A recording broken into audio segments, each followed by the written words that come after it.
he's the gentleman who would never hurt a fly. I mean, he's one of the most peaceful human beings on the planet, and he founded the Hawaii THC Ministry 10 years before the federal investigators came in, first in March of 2010, and then they came back in July of 2010, and he hasn't been out of prison since July 8, 2010.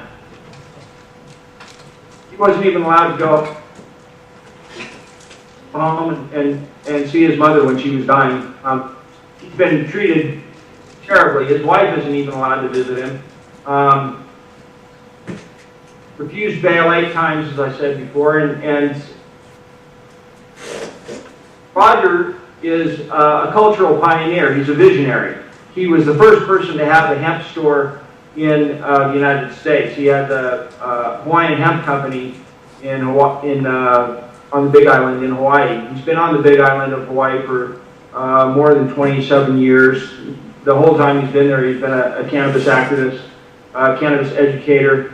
Last year at the World Hemp Congress, I was allowed to present a video of Roger and myself planting cannabis publicly in 1992 in Hawaii, formally challenging the rightful jurisdiction of any court over cannabis because it's both unique and essential. And Roger reads a statement, and you can see Roger Christie online and judge for yourself whether you think this man is a danger to his community.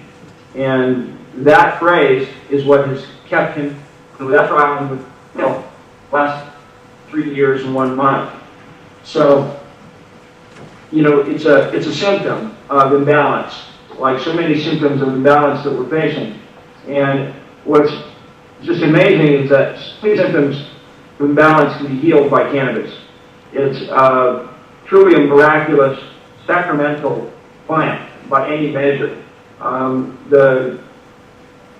It serves as our functional interface with the natural order. It allows us to have everything that we need to thrive and not act as a parasite on this planet. Because what's happened now is we've been parasitic on this planet for far too long, and the planet is dying. It can't sustain the defenses that it has against us indefinitely, and we know that. And we're the first generation to know that. Our grandfathers thought, you know, you could just go and dump stuff in the ocean and not worry about it, you know, or, you know, burn coal or whatever you wanted to, and there was no problem with it. But mankind has evolved into this sort of cognitive dissonance that allows us to create a hospice planet for ourselves, which is what we've done. And it is tremendously disturbing to be aware that there is something that's so available and so potentially effective and achievable and affordable. You know, the fact is that cannabis has been characterized as a Schedule I drug in the United States that has no medicinal benefit. Now, we all know that's not true, and yet the United States government continues to persist in this erroneous, what's been called untenable scheduling. Now, what I'm attempting to do in California is to establish communications with the Attorney General in Sacramento and share this information face-to-face with him, and to be debriefed by the authorities on what I know about the increasing UVB radiation and the threat to not only national security but global integrity. And what I need is help from all over the world because in your own country nobody really listens to you. I mean, I've spoken at the European Parliament by the grace of my friends at NCOD, who I've worked with for several years in various capacities. I was the person that coined the the title for their campaign, Freedom to Farm, because that's really what it boils down to. Our freedom to farm every herb-bearing seed is the first test of religious freedom. And religious freedom includes the spiritual practice of agriculture. Organic, non-GMO agriculture is absolutely critical to our survival, because organic, non-GMO soil sequesters between 2 and 3 tons of carbon per acre per year. Add on top of that the cannabis plant's capacity to harvest as much as 9 tons of carbon per acre. And you have a system for harvesting carbon out of the atmosphere, turning it into valuable, usable, essential resources, and doing so in harmony with the natural order that governs this planet. Now, I can't see anything wrong with any of that.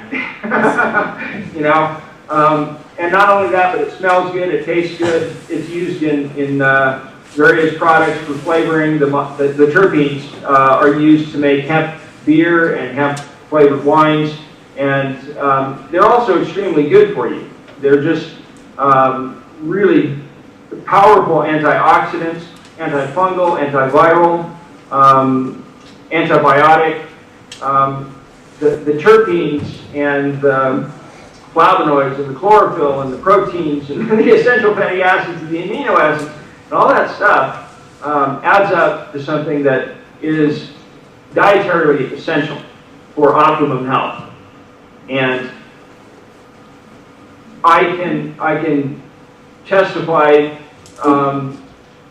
just from my own experience, really is all I can testify, is that cannabis is quite good for you. And if it wasn't for cannabis, I wouldn't have been able to do half of the things in my life that I've done. And I've had a fairly broad spectrum of professions and activities, and I was a freelance journalist, photographer, filmmaker, commercial diver. I've been in the financial services industry. I'm SEC qualified in the United States. And yet I'm also a convicted tax protester.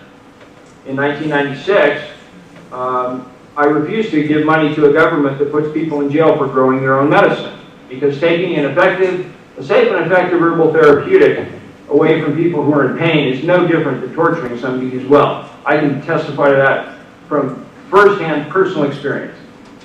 The muscle spasms and the pain that I experienced is not something that anybody should have to ask for permission to address or to ameliorate, and I haven't, and I've been very public about it. I've planted cannabis publicly in the United States twice and demanded to be arrested for something that can't possibly be truly illegal, because it's essential. Cannabis is too valuable to be truly illegal anywhere.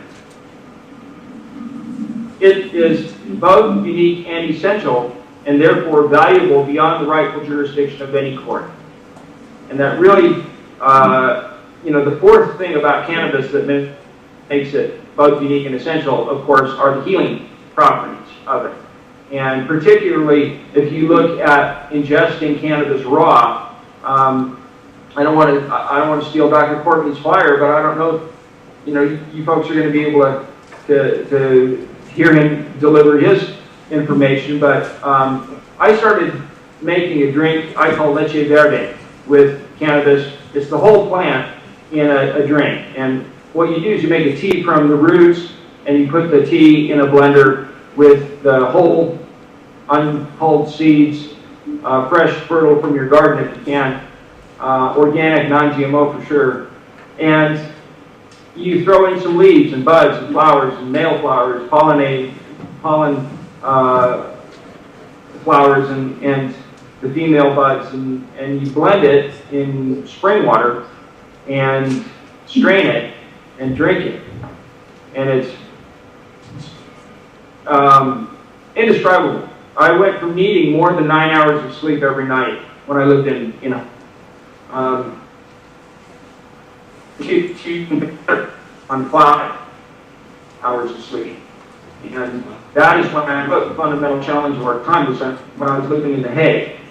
I was graced with a library card to the law library at the Peace Palace, and given just a very warm welcome to Holland when I left the United States. And I just was embraced by people like Hank Ponsen at the Cannabis College. Hank is a Dutch filmmaker, a wonderful gentleman, who really understood the ecological significance of cannabis as I presented it to him back in the late 90s. Well, the ecological significance of cannabis has become the preeminent concern in the conversation, and yet it's hardly addressed, and it needs to be addressed at the national level, at the international level. It needs to be addressed immediately, because the seeds that are ripening in the Midwest United States have characteristics that can benefit the hemp that you grow in Slovenia and the hemp that we need to grow to expand the arable base, because we can increase the carrying capacity of this planet. We can regenerate the atmosphere. We can sequester all the carbon we need and make it into furniture. Biodegradable furniture. There's enormous concern, particularly in marine environment. The ubiquitous nature of plastics is something that we really need to address. And it's like, you know, the landfills are being cleaned up on land, but the ocean is the biggest landfill there was, and nobody's cleaning it up particularly. In fact, we're making it worse by continuing to use toxic, unevenly distributed finite potential resources as a source of energy. And that's just a crime against future generations. Just no getting around it. Our children's worst enemies are their parents, because we're using the wrong things to make our lives comfortable and to do great harm to people that haven't been born yet and creatures that can't speak for themselves. And in starting Project Peace back in 1991, my intention was to speak for those who haven't been born yet, and to speak for those who can't speak for themselves. And I never really stopped Project Peace. When I started the California Cannabis Ministry, I kind of segued into it. The ministry just recognizes the sincere spiritual dimensions of organic agriculture. I like to garden biodynamically.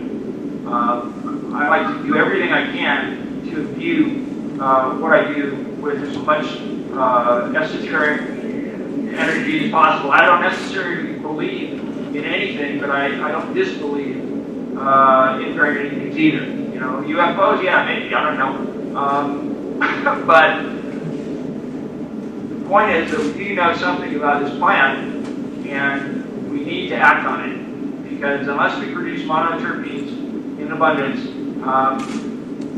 we're going to see things like methane deposits in the oceans coming out of solution and going up into the atmosphere and creating havoc up there. We also need to recognize that a lot of the things that human beings do, if we had access to vast quantities of cannabis, we wouldn't need to do the bad things we're doing to the planet. The production of GMO soy, for example, is a manifestation of the essential resource scarcity that's been imposed on us. We have been dumbed down not to recognize the nutritional value of cannabis, and we need to recognize it for what it is. It's essential. And Dr. Corby and his wife, Kristen, have a wonderful website on